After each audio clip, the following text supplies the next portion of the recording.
Hello student, आज हम unit number 2 work force energy के बारे में आज हम पढ़ेंगे। वर्क फोर्स एनर्जी क्या होता है? वर्क फोर्स एनर्जी तीनों फिजिकल क्वांटिटी है, तीनों भौतिक राशि है। बल एक भौतिक राशि है, कार्य एक भौतिक राशि है और ऊर्जा जो है वो भी एक भौतिक राशि है। फिजिकल क्वांटिटी वो होती है जिसको हम मेजर कर सकते हैं, माप कर सकते हैं। तो इन तीनों के बारे में हम इस लेसन में पढ़ेंगे। First, what is force? बल क्या होता है? Pushing and pulling of an object is force. किसी वस्तु को धक्का देना या खींचना बल कहलाता है। और टेक्निकल डेफिनेशन देखी जाए तो force is A product of mass and acceleration, और इसकी जो यूनिट होती है वो न्यूटन होती है। Formula of force is F equal to m into A. What is m? Mass. And what is a? Acceleration. Force is a vector quantity. Force में क्या होता है कि डायरेक्शन होता है, दिशा होती है और मैग्नीट्यूड भी होता है।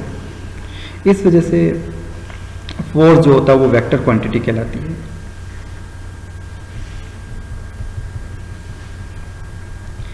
इसका डायमेंशनल फॉर्मूला जो होता है m1 L1 T-2 होता है।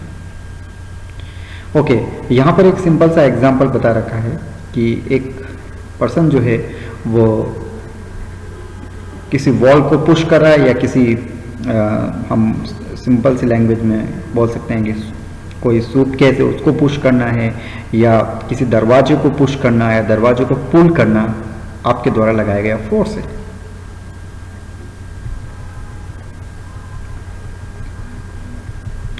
पर देखिए, फोर्स को अगर हम बहुत ज़्यादा डीपली अगर हम समझें तो सपोज करो ये एक फुटबॉल है और फुटबॉल बिल्कुल ज़मीन पर रखी हुई है, तो हमें पता है कि एक ग्रेविटी जो फोर्स होगा वो फुटबॉल को नीचे की तरफ खींचेगा। जितना ग्रेविटी नीचे की तरफ इस फुटबॉल को खींचेगा उतना ही फोर्स एक ऊपर की तरफ लगेगा, जिसे हम नॉर्मल फोर्स बोलते हैं। तो मतलब आप ये बोल सकते हैं कि कोई भी वस्तु अगर ज़मीन पर रखी हुई है तो उस पर भी फोर्स लगेगा, पर ग्रेविटी वाला फोर्स और नॉर्मल फोर्स एक दूसरे के अपोजिट डायरेक्शन में है और दोनों सेम है। इस वजह से दोनों फोर्स एक दूसरे को कैंसिल कर देंगे। इस वजह से बॉल आपको ज़मीन पर रखी हुई नज़र आती है। तो कहने का मतलब साफ है कि एक फुटबॉल जो ज़मीन पर रखी हुई है उस पर भी बल लगता है। हिंदी में हम बात करें बल क्या होता है, किसी विशेष वस्तु को धकेलना या खींचने के रूप में परिभाषित कर सकते हैं। बल एक सदिश राशि है।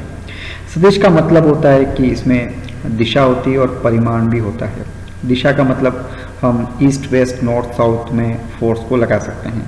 परिमाण का मतलब होता है कि एक रिजल्ट, जैसे 5 न्यूटन, 10 न्यूटन, 15 न्यूटन का बल, ये जो 5 न्यूटन या 6 न्यूटन जो है वो परिमाण को बताता है। बल का मात्रक न्यूटन होता है और विमीय सूत्र m1 L1 T-2 होता है।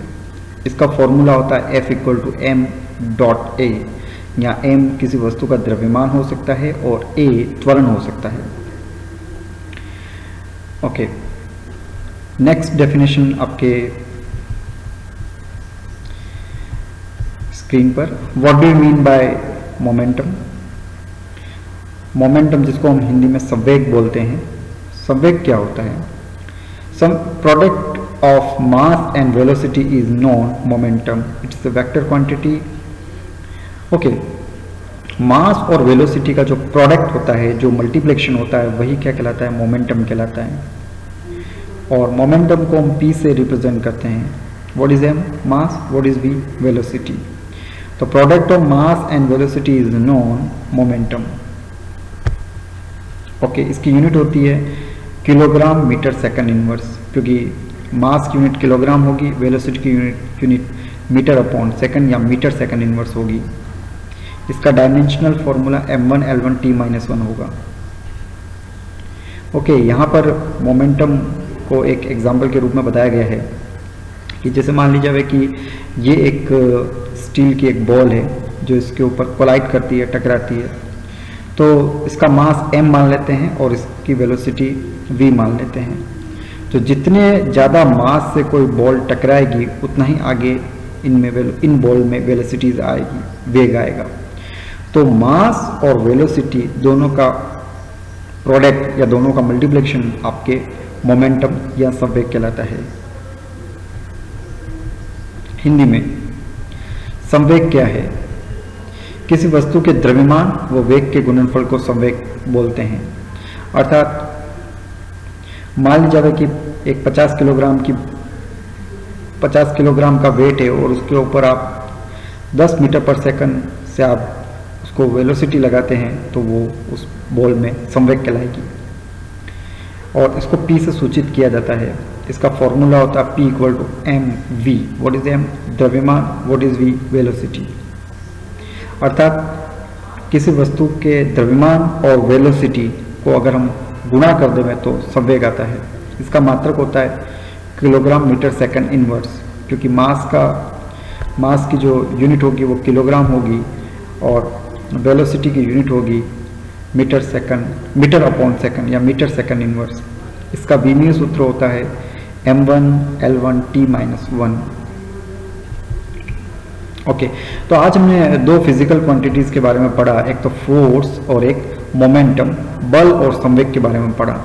तो बड़ा सिंपल से डेफिनेशन थी इनकी। Okay, thank you student.